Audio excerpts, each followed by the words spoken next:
por haber venido en este día un poco desapacible.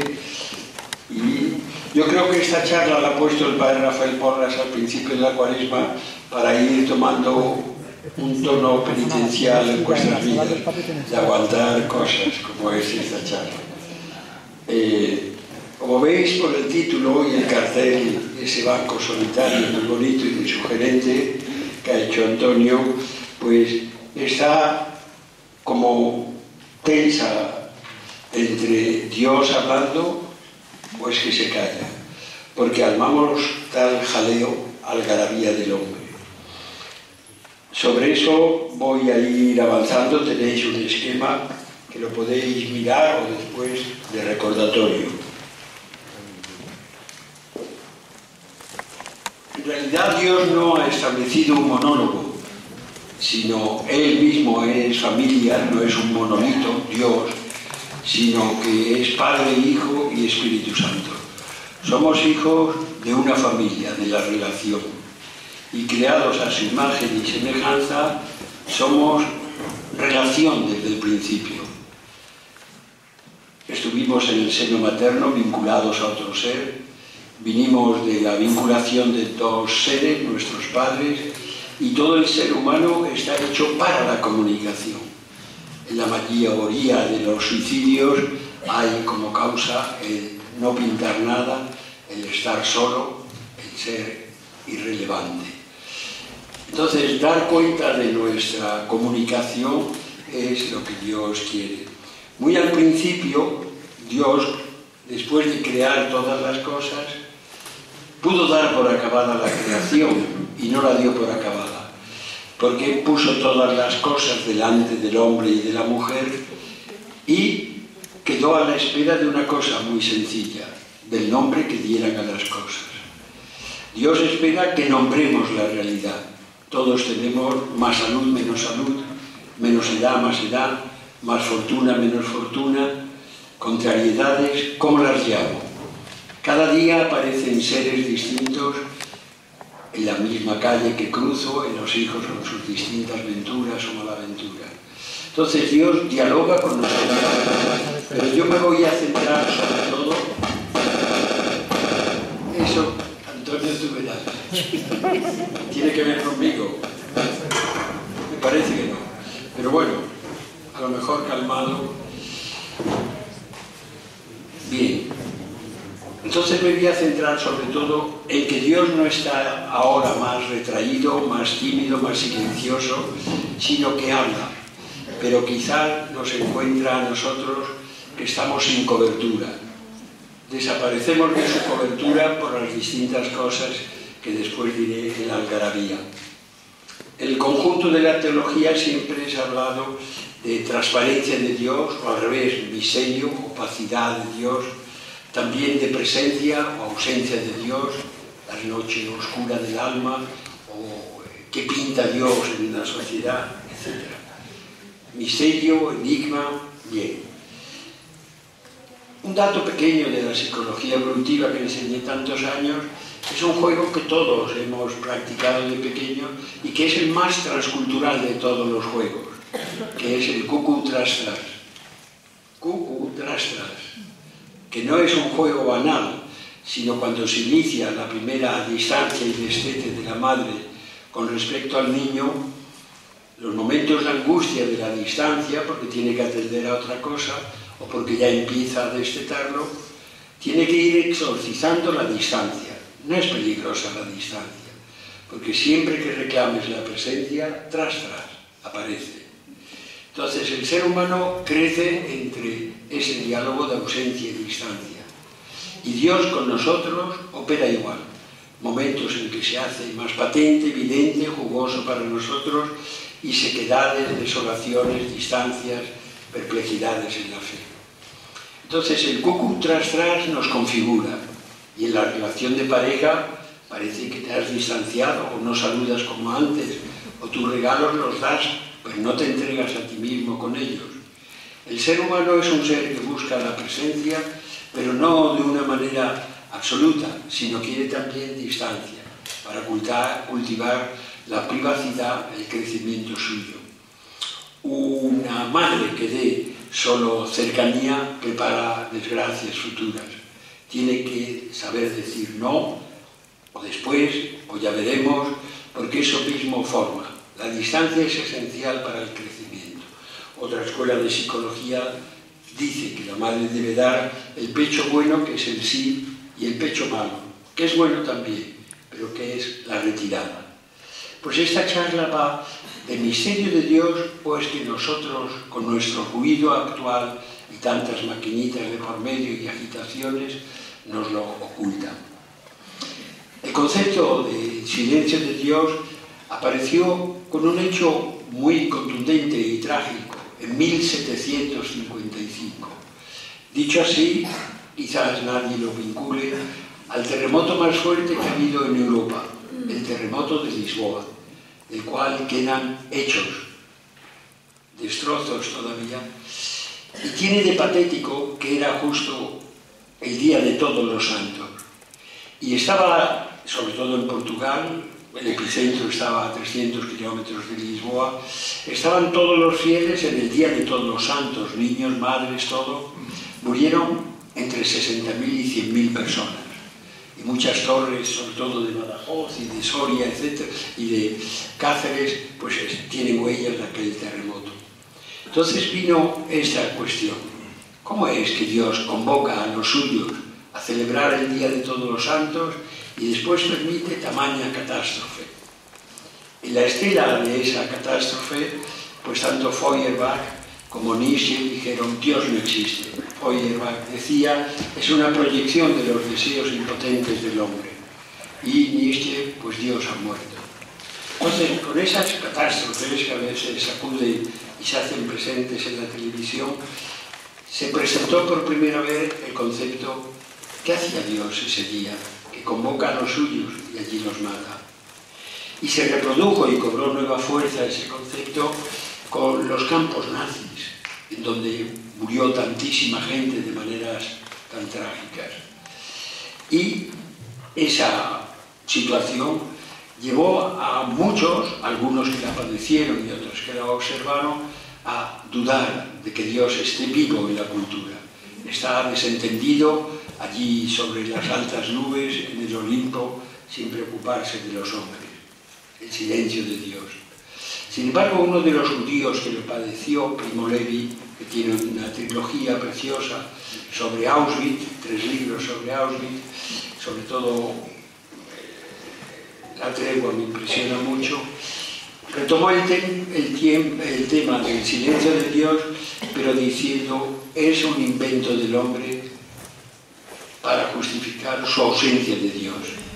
Porque ya en el Génesis, al principio, Adán y Eva cometieron primero el pecado. Si quiere sentarse aquí hay un escaloncillo, o que lo ha dejado, sí, si no le ve nadie. Si no le ve nadie. Yo se lo garantizo, me miran a mí.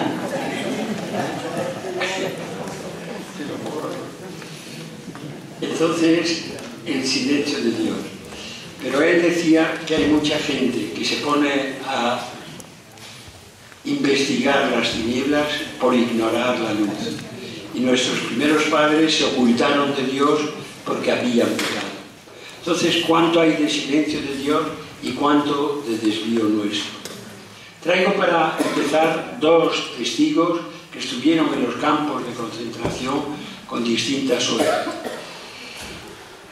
El primero, Elie Wiesel, Premio Nobel de Literatura, Premio Nobel de Literatura, y al mismo tiempo Premio Nobel de la Paz.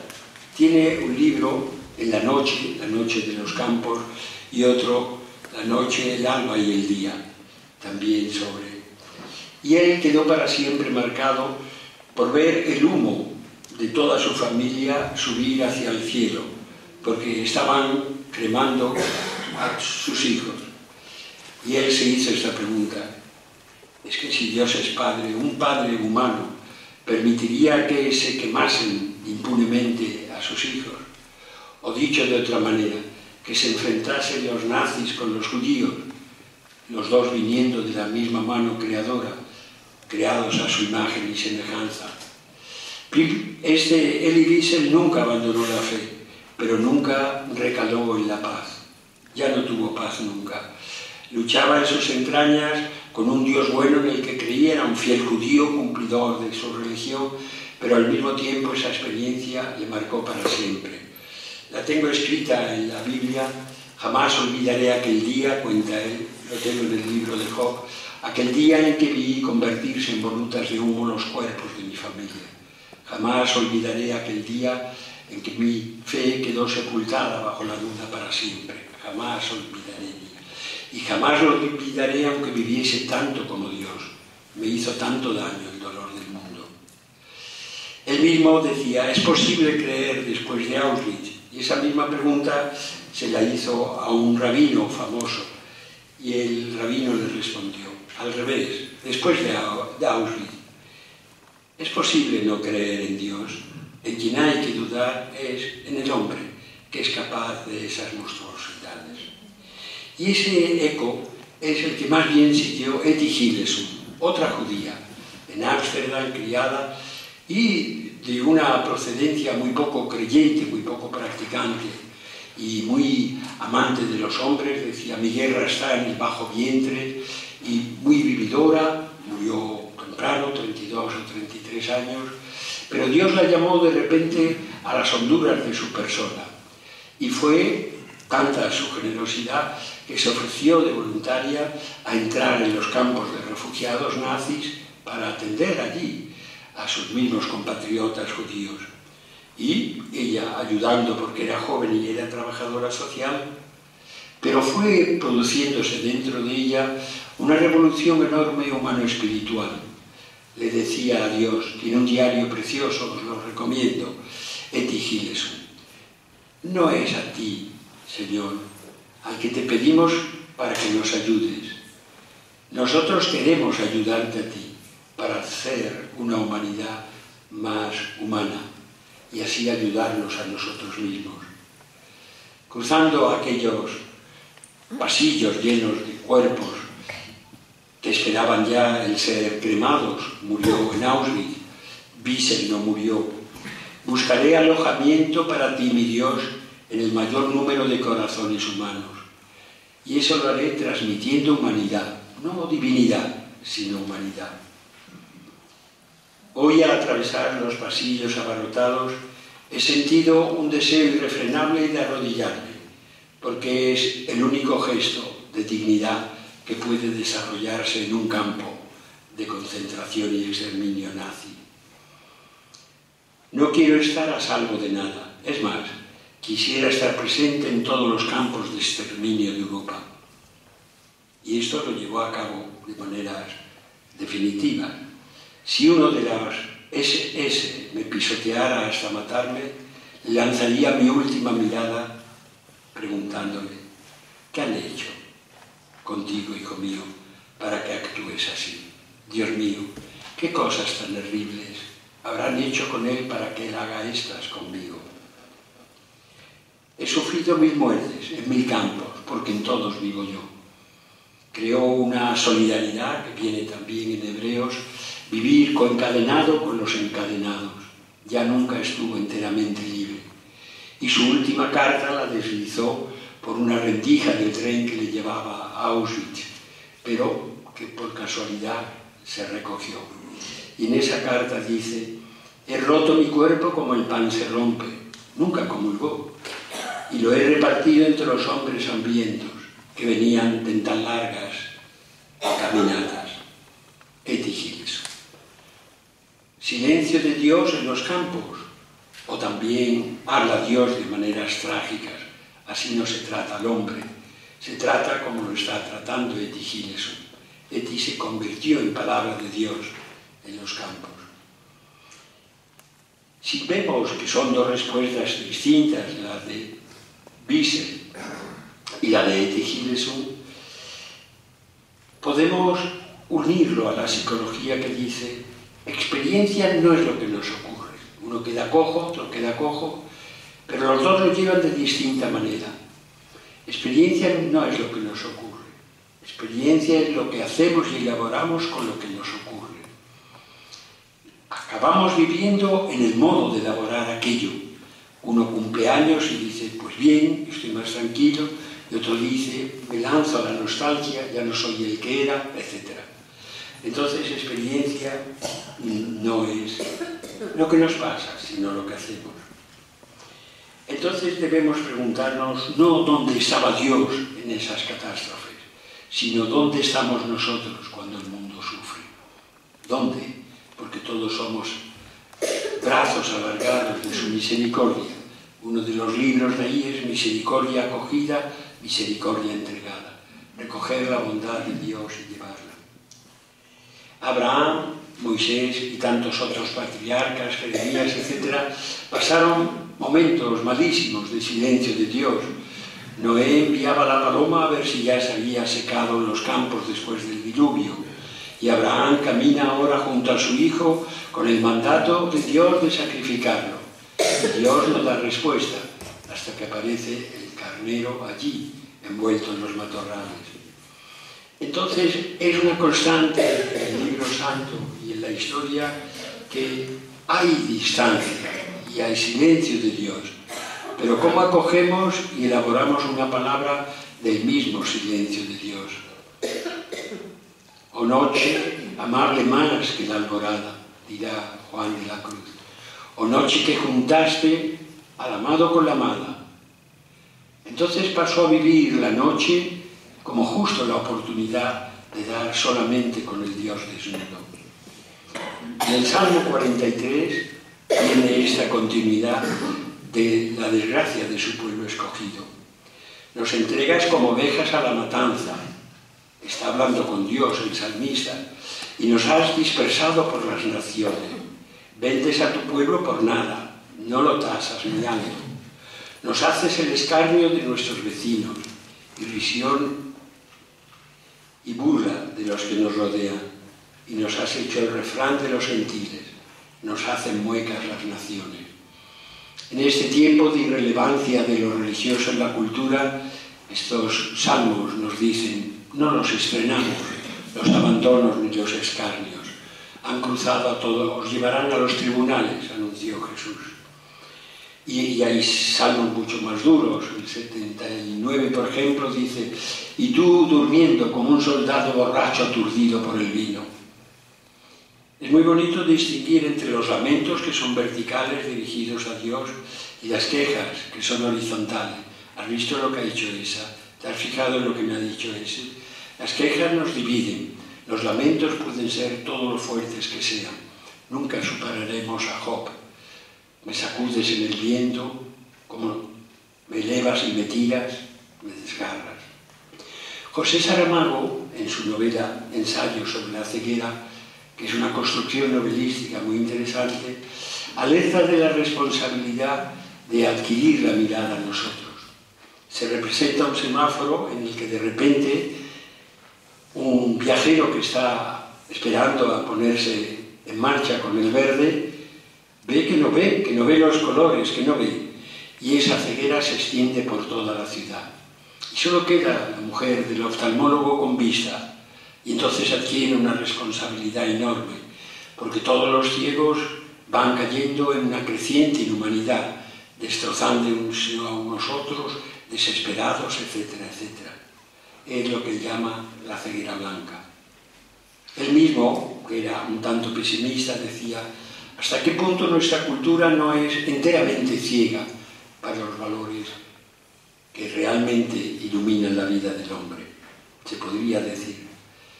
Y ese ayudar a sobrevivir en el Evangelio, os he hecho luz de las naciones, y la luz no se esconde. Tenemos responsabilidad de ser luminosos. La misma Escritura, como veis, la cito mucho porque llena mi vida, pues se dice, el honrado es como la alborada, pero conforme va creciendo en años, se hace esplendente como el mediodía. Tenemos la obligación de ser fuentes de luz, no con la ceguera hablando. Jesús decía, teniendo ojos no veis y teniendo oídos no oís.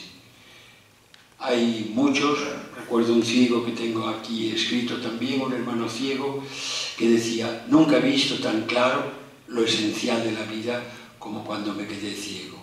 el cariño, el apoyo, la cercanía, etc. Paso a la primera parte, que lo tendréis ahí en el esquema, palabras y silencios de Dios. Y pongo los dos combinados porque se combinan en la vida. Dios es familia, como decíamos, y quiere comunicarse. La historia no es un monólogo para entretener a Dios, sino un diálogo de la capacidad que tengamos de dialogar con lo mejor nuestro, que es ser personas de diálogo, personas que se entroncan con todo lo que hay que hacer. Nuestro Dios, dice el Papa Francisco, es un Dios de palabras, es un Dios de gritos, pero también de gestos y también de silencios. ¿No podría Dios aparecer más rutilante, esplendente en esta cultura y decir aquí estoy yo? ¿Cuánta es la burla que se hace sobre esto o lo otro? En la Biblia, a lo largo de ella, se cruzan los silencios y las palabras de Dios. Y en cada uno de los sujetos, que ayer en el templo cantaba, por ejemplo, dice allí Job en el 38, y ahora solo llora su miseria. Silencio informe el del Génesis, era un silencio. Y sobre el silencio informe vino la palabra de Dios, hágase, hágase, hágase. No son los momentos silenciosos de Dios en nuestra vida los más infecundos, sino los distraídos. En el silencio se excava dentro de nosotros el deseo de su presencia. Como decía San Agustín, Él quiere ensanchar el deseo de su presencia a través de su ausencia. También los niños juegan a otro juego que es transcultural, que en inglés le llaman touching away, que es que sale zumbando para que le persigas. Quiere colocarse en la distancia, pero para que le caces. Es decir, para probar que Él es muy importante para ti, por eso corres tras de Él. El Dios de la luz es también el Dios de las tinieblas. De tal manera que Salomón dice, ¿cómo es posible que al Señor que puso la luz, el sol en el cielo, le guste tanto habitar en la tiniebla? ¿Por qué los caminos de los creyentes, de la Iglesia, es tan largo? ¿Y por qué los dogmatismos se alejan tanto de lo que es la fe verdadera? Que es una fe entre dos luces, que es una fe que palpa la miseria. Baruch, el secretario de Jeremías, lo pasaba muy mal, porque es el primer profeta en el destierro, y los que allí le rodean viven miserables y además riéndose la gente, tocarnos las músicas de Jerusalén, y se reían. Y Baruch, sabéis cómo se consolaba, poniéndose de noche bajo las estrellas. Y, siendo todo contra Dios por aquel mundo en el que estaban desterrados, reídos y escarnecidos, sin embargo, las estrellas le decían, acudimos a Dios, presentes, y se postran presentes delante del Creador. Hay muchas zarzas ardiendo. ¿Dónde se operó el milagro de Moisés?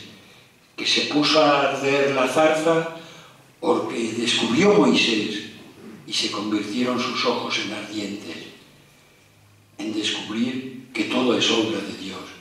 No hay ni un centímetro de la creación, ni un minuto ni segundo del tiempo que no esté visitado por Dios.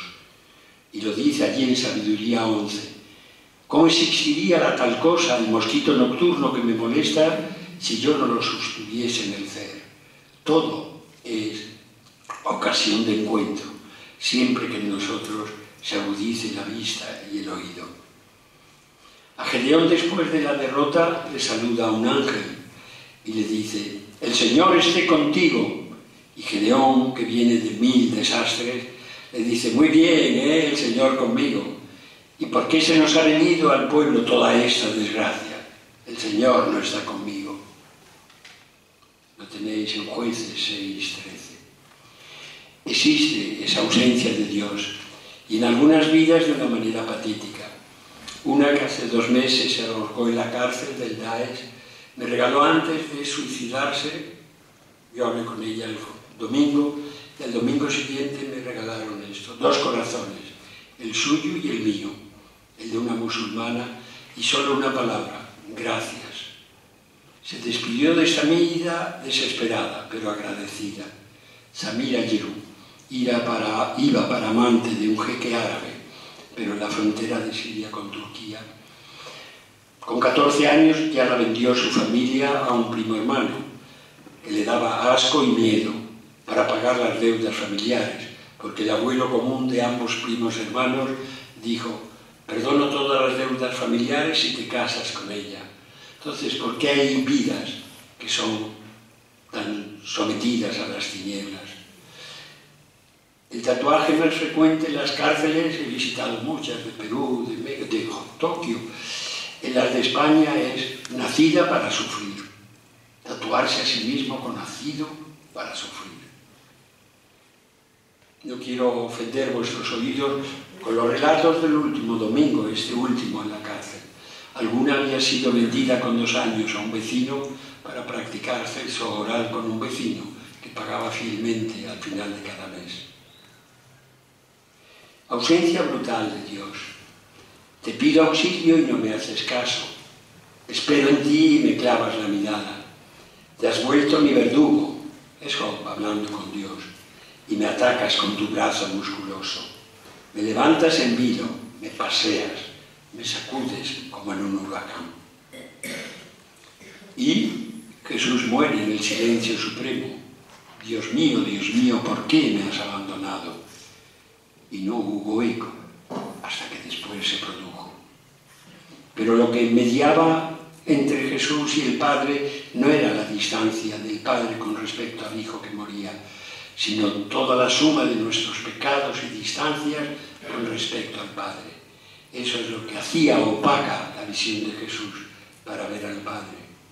Hay silencios en nuestras vidas que solo podemos soportarlos mirando al crucificado, o silencios que tenemos que mordernos palabras que diríamos si contemplamos a Jesús callando cuando le abofetean. Hay cosas que solo en Jesús recuperan su fuerza. Dios es como mínimo discreto. Cuando se habla de apariciones por aquí y por allá, yo me considero desventurado o con mucha suerte. No he tenido ninguna visión. Con la pequeña luz de la lámpara en la Eucaristía, de su palabra, he podido hacer mi camino ya algo largo. Dios es discreto. Cuando le aparece a Elías, él creyó que venía aparatoso en el huracán, no venía. En el terremoto no venía. En las piedras que se rompían no venía. En el viento huracanado no venía. ¿Dónde vino? En la brisa suave. La brisa suave nos llega de muchas maneras. La mirada de un niño, la mano amiga, la llamada de una persona que nos quiere.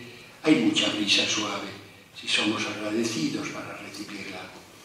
Dios se compara más con el susurro que con el viento. El día al día, la noche a la noche, se lo susurran. Le susurran para no despertar a la noche. ¿Quién no? Es el libro que estoy escribiendo sobre los asombros. Esta es una cultura de la admiración. Admiramos a Messi, admiramos el puente que ha hecho China de 52 kilómetros, admiramos, pero nos asombramos de muy poco. Del granado que florece, y justo en el granado que florece, ahí tenéis, bajé al Nogueral, en el Cantar de los Cantares, para ver los brotes de las cepas. Bajé allí, al valle, y ¿sabéis dónde me encontré de repente? Subido en la carroza de mi príncipe. El asombro nos monta en la carroza de nuestro príncipe. Todo lo que nos rodea, los naranjos estos que desploman sus naranjas no aconsejables, pues bajé a mi Nogueral a examinar los brotes de la vega. Pero tenemos tiempo para examinar, de eso hablaré ahora con las algarabías del hombre. Pero antes, una cosa, pongo el libro delante, pero la religión cristiana no es la religión del libro. En el Islam sí es la religión del libro, el Corán. No es hay perfectos cristianos que no saben muy bien qué profeta viene antes o si es evangelista o lo que sea. La religión cristiana es la religión de la presencia, del encuentro de Dios con el hombre, de Emmanuel, Dios con nosotros. No puede haber mayor diálogo, ningún aliado más estrecho en nuestra vida que Dios con nosotros, Emmanuel. El rey Acaz no se lo creyó cuando le dijo: de una tacada puedo tocar lo más alto del cielo y lo más bajo del infierno. Y Acaz dijo: no, eso es imposible. Y entonces Dios toma la iniciativa y le dice: pues será así, será que lo más alto del cielo, el Verbo, se una con lo más bajo de la miseria del hombre, Jesús, Emmanuel, Dios encarnado. Sin embargo, esta ciencia no evita enigmas. Bertolt Brecht tiene una poesía que me gusta mucho, La loa de la duda. Buscamos certidumbres antes de tiempo. La duda nos hace madurar más. Los dogmatismos barren todas las dudas. Hay que dudar para creer, porque es que es mucho creer en un Dios bueno y en una historia tan desgraciada como la desgracia humana. ¿De por qué tanto sufrimiento el hombre? ¿Es eso tan obvio? Es poco obvio. Algarabía del hombre. Y recorro algunos de los ruidos que armamos para... El diccionario dice que algarabía es bullicio y griterío que se produce cuando muchos individuos hablan simultáneamente. Desde Madrid a Córdoba he venido cerca de una señora, podía ser un señor igualmente, pero que ha contado a 15 amistades suyas la colitis del nieto. Volví a la carga. Aurora, ¿sabes? He dejado al niño con colitis, he dudado de venir. Bueno, yo me reponía: Ramón, que el niño está con colitis, joroba desde Madrid a Córdoba con la colitis del nieto. Eso es algarabía, la colitis del nieto. Pascal decía: cree la gente que los humanos somos poco razonables al pasar todo el día corriendo tras una liebre, nuestros deseos que se desorbitan y nos arrastran, que no quisieran haber comprado el negocio, lo otro. Pero esta liebre no nos ahorraría la visión de la muerte y de las miserias, pero por lo menos la caza de la liebre nos aparta de la muerte y nos la ahorra. Todos agitados tras la liebre, y la liebre es el ruido, aquello que nos lleva. Algarabía podemos llamarla, o liebre, para distraer nuestro aburrimiento. Más que malos somos distraídos. Es así, nos distraemos de lo esencial, sumergidos en una algarabía mental. En el esquema pequeñito pinté así de mi mano esa cabeza llena de trastos, de aparatejos, en la cual es como un desván de cosas viejas. Mensajes, whatsappeos, estridencias, remolinos de fantasías que se atropellan unos a otros, que saturan la mente con ideas, imágenes inacabadas. Mente o desván de tantos rotos que inútiles ocupan, esto sí que es un ocupa, la mente, y alteran el ánimo. Según la UNESCO, en los 200 últimos años ha habido más inventos que en toda la trayectoria de la historia humana. Y esos inventos nos hacen hipercomunicados, pero no para mejorar el nivel de vida, sino para aumentar el nivel de inquietud. La ciencia y la técnica han mejorado nuestras condiciones de vida, pero es problemático el que hayan mejorado también todos los vectores de la vida humana. Hoy día no soportamos no saber algo, me voy a enterar de esto y de lo otro, y lo voy a contar después.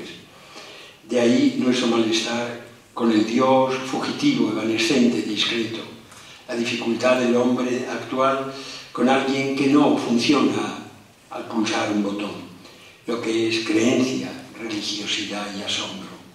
No nos va demasiado bien, preferimos lo palpable, lo tangible, lo admirable. Algarabía nuestra es el activismo. Un gran filósofo actualmente es de los 4 o 5 más admirados del mundo, que es coreano aunque vive en Alemania, Han Kyung-chul, lo tenéis cantidad de escritos suyos, el famoso filósofo coreano, dice que el activismo conduce a la sociedad del cansancio, en que estamos cansados y que logramos ser astutos, autoexplotadores de nosotros mismos, que es que tengo que hacer lo otro, etc. Y entonces nos autoexplotamos. No sabemos prescindir de lo que podría ser prescindible. La hiperactividad en el fondo a veces oculta una gran hiperpasividad. La hiperpasividad de no resistir al deseo, al impulso, a lo primero. Hoy los niños están unos con otros, pero los adultos igual. Sherry Turkle, a la que llaman la ciberdiva de los medios de comunicación, dio a todos estos, Jeff Bezos y los otros, al de Amazon y tal, una conferencia súper especializada. Es doctora en psicología, en sociología por Massachusetts y por Oxford, y en su último libro, Alone Together, solos aunque juntos, dice, o desenchufamos o morimos. Y eso que los dos libros anteriores eran exaltaciones del poder de las nuevas comunicaciones. Apaguen sus teléfonos y empiecen a vivir. 3.000 mensajes es la media que envían hace 10 años, ahora son 14.000. Estamos hipercomunicados. Ir en el metro de Madrid es comunicados con unas pelotitas que bajan sin ninguna astucia mía, porque bajan porque se les toca las narices. No progreso en el saber. Ella decía con ironía, vamos con un aparatejo que nos comunica con todo. Yo tengo aquí dos que me comunican, seguro que hay más. Y dice, sería un poco ridículo que fuésemos con un televisor a la espalda y nos parásemos de vez en cuando a conectarlo. Ahora, como es pequeñito, no caemos en la cuenta de cuán hiperconectados estamos. Nos llaman los depredadores audiovisuales. Otra algarabía, la prisa. Sumergidos en la prisa y en la inmediatez. Y Dios no es el de la prisa, es el Dios eterno, y Él no tiene prisa. Por eso a lo que nosotros llega ya, dice Isaías 5. Hay de los que dicen y le meten prisa a Dios, manifiéstate ya y muéstrate para que creamos. Hay de ellos, está formulada en términos de maldición.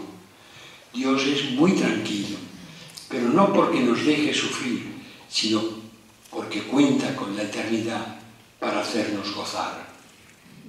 Y es así. Desde antiguo, dice Dios, yo guardaba silencio, me callaba, aguantaba. Aguanta mucho Dios las barbaridades.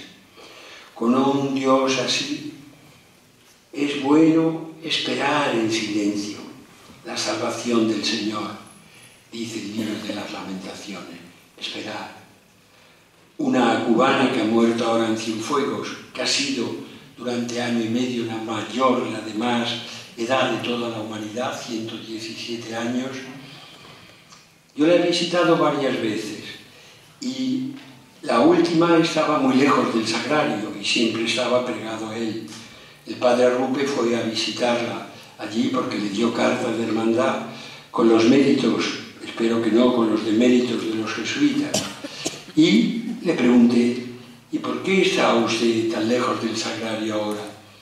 Y dice, para hacerme cargo de todos los que están lejos de Dios. Nació el 5 del 1 de 1901. Murió en el año 18, en junio. Hijo mío, no multipliques tus ocupaciones. Hay quien trabaja y suda y corre y con todo llega tarde, al punto en que Dios le cita. Otra algarabía nuestra es huir el dolor. Tenemos calmantes para todo, fuga del dolor y del pobre. Y dice Dios de uno de los silencios, pues si tú apartas tu mirada del rostro del pobre, Dios lo apartará de ti. Silencio de Dios, o que yo aparto mi mirada del pobre. Reconocer a Dios que habla en el hombre azotado, en la mujer azotada, indica que hemos entendido algo de su amor, porque Él se vincula y vincula nuestra dicha definitiva a qué hicimos con ese de mala suerte. A mí me lo hicisteis, a mí me lo hicisteis. Él nos abre. En la prisión, dice Fantuan, empecé a guardarme trozos de papel para poder vivir la cárcel con trozos de la Biblia. En la algarabía también resentimientos, las herencias, las palabras que se nos dicen duras, archivamos resentimientos que nos distancian del Dios que es amor. Eso está también en el desván de las cosas que nos impiden encontrar al Dios de la paz. Y Jesús padeció traición, tortura, muerte, pero perdonó. Él, en la humillación, en el vaciamiento, en la kenosis de Dios a manos de los hombres, es la locura de la cruz. Y luego el querer entender todo. Vivimos en una época hiperracional. Un sobrinillo nieto mío estaba viendo un pollito, en Madrid no hay pollitos, pues estaba viendo un pollito y dice, tío, ¿y dónde tiene las pilas? Ahora todo tiene pilas, no hay pollitos. En la ciudad no hay pollitos. Y alguien decía que eso mismo decía de los árboles. Y sin embargo Dios nos puede decir, ¿pero qué pretendéis? ¿Por dónde se va a la casa de la luz? Tú sabes dónde viven las tinieblas. Tú sabes dónde son los archivos de la nieve y los graneros del granizo. No sabemos nada. Lo único que crecemos en la vida es en pisar con más alegría la raya de nuestra ignorancia, que decimos, pues no sé, quién se salva, quién no, lo otro, qué es esto, qué misterios, porque hay caminos tan variados. Es crecer en el gusto de pisar que soy un ignorante ante ti, mi Dios. Y sin embargo, la pretendida sabiduría del mundo actual, que todo lo quiere poseer y estructurar, nos hace ignorantes de lo más importante. Y ya la tercera parte, vamos a llegar bien al tiempo, cómo cazar las liebres para poder salir a su encuentro. Dice Dios en Jeremías, 2 maldades ha cometido mi pueblo. Primera, que me abandonaron a mí, fuente de agua viva, el abandono de Dios en una cultura crecientemente secularizada. Pero después hicieron otra cosa, que se cavaron aljibes, está muy bien para el agua, pero eran agrietados, no retienen el agua. Desde el año 1972 crece el índice de depresión en el mundo, según la Organización Mundial de la Salud. Crece el número de los deprimidos. ¿Por qué? Si tenemos más cosas para vivir más satisfechos, más alegres. Quien quiera escuchar al Dios de los pasos quedos tiene que aprender y pasar por una purificación mental para lograr aquello que los padres llamaban la esiquía o la paz interior.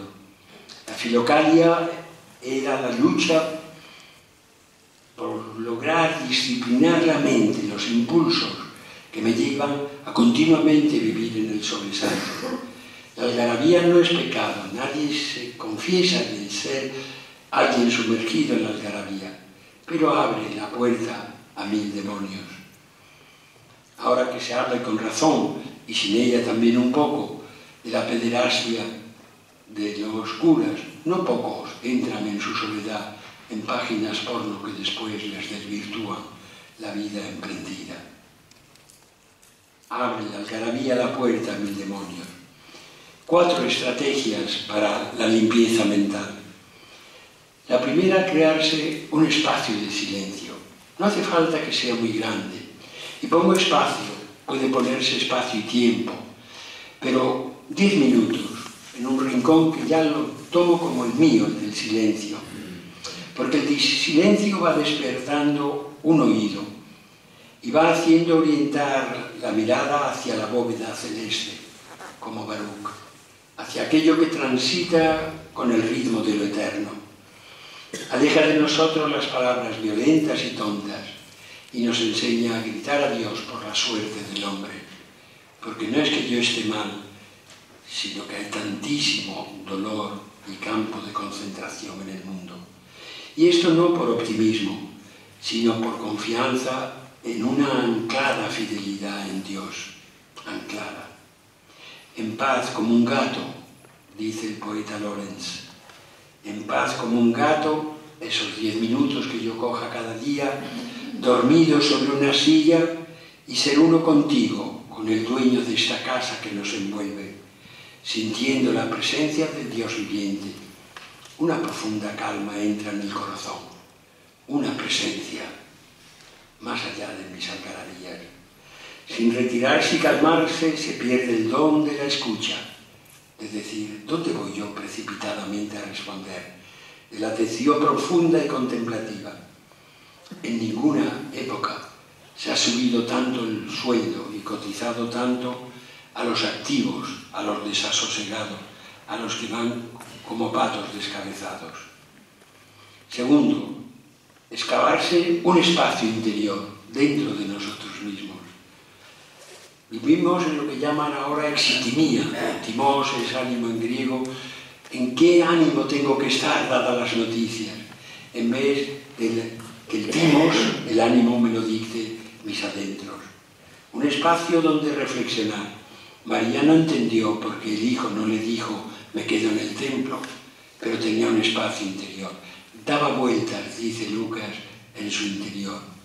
Tengo yo un espacio donde dar vueltas en lo interior, a lo que no entendía. Por eso nos dice también la Escritura, por encima de todo guarda tu corazón. Uno de los libros que allí es de cuidar el corazón, porque en él están las fuentes de la vida, en él las fuentes de la vida. Un espacio que paradójicamente, siendo muy mío, me hace muy de todos, me desaloja del centro, porque me lleva al nosotros de Dios. Mi suerte está vinculada a la de todos. Nadie es feliz en la soledad. Un espacio que me libra de la soledad, porque me siento sostenido por el Dios que me crea continuamente, me sostiene en el ser, y donde el desierto más árido de mis sentimientos lo convierte Él en un pequeño vergel, donde Dios calma mis contrariedades, aunque el olivo se niegue a su tarea y ya no haya vacas en el establo, yo festejaré, dice Habacuc. Las noticias falsas no tienen por qué dictar, o las malas, sino yo siempre puedo anclarme en mi Dios. Tercera estrategia para quitar algarabía, de admirar a asombrarse. Admiramos todo. Nadal, el otro, Messi, Ronaldo nos falta, etcétera, etcétera. Pues dice Aristóteles, por el asombro empezó la filosofía. Las carreras como la filosofía, la teología son las menos estudiadas hoy, porque son estudios de lo profundo. El asombro pide mirar con calma, dejando que las cosas se acerquen a mí. El pistilo de una flor, el vuelo de una abeja, la forma de un conejo. El asombro es el atrio de lo maravilloso, de lo inexplicable, de lo que yo no gobierno, de lo logrado por Dios. Me pide dejar de ser sabiondo y hacerme más niño, que es donde Dios se presenta. Bendito seas, Padre, Señor de cielo y tierra, porque has escondido estas cosas a los sabios y entendidos y se las revelas a las gentes sencillas. El día en el que el ratón o la flor no nos asombren, empezamos a ser desgraciados, estamos perdidos. ¡Cuánta maravilla! En el libro ese que estoy escribiendo, millones de zarzas ardiendo nos rodean. Alta inteligencia, la más alta en cualquier cosa, y mucho más queda por ver, nos dice el eclesiástico. Y quien vive el asombro lo puede evocar más tarde. Tomo de un poeta esto, aunque el resplandor que en otro tiempo ya no es tan brillante como entonces, y aunque ahora esté oculta mi mirada, no debo afligirme, pues encontraré fuerza en el recuerdo de aquella primera simpatía, que habiendo sido una vez, habrá de ser por siempre. Regalamos a los niños montones de juguetes, con lo cual enseñamos a no enamorarse de ninguno, sino a sustituir uno a otro.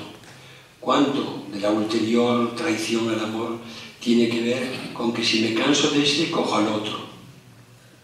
Sin embargo, eso que llaman el objeto transicional con el que viajan los niñitos de 2 a 3 años, ya está que huele a basura, pero es el que más quiere.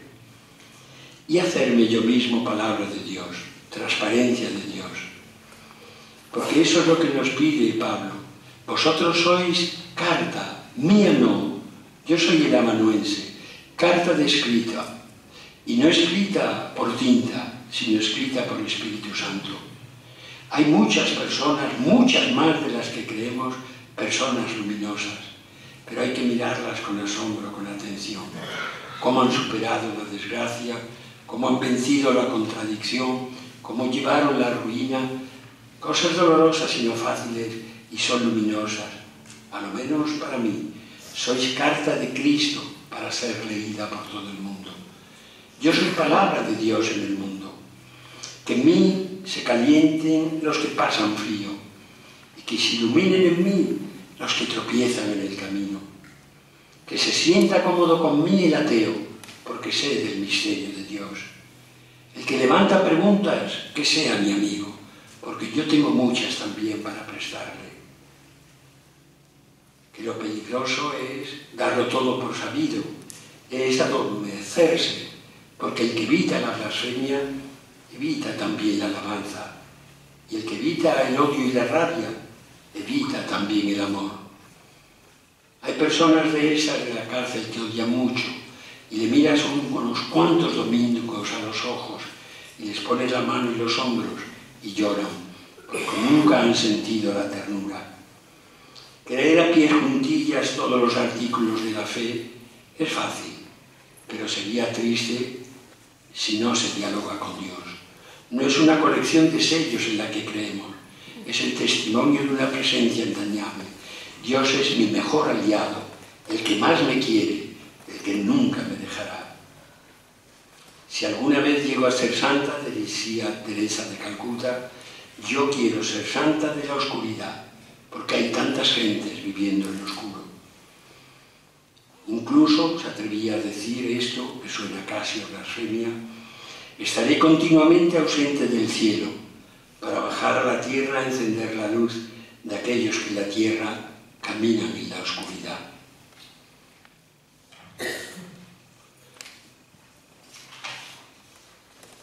Si queréis preguntar algo, en la iglesia de San Hipólito, que la llevan los jesuitas, pues ahí tenéis ahora recordar que somos polvo, nos decían antes, pero ahora conviértete y cree en el Evangelio. Pero os leo esto de la noche oscura de San Juan de la Cruz.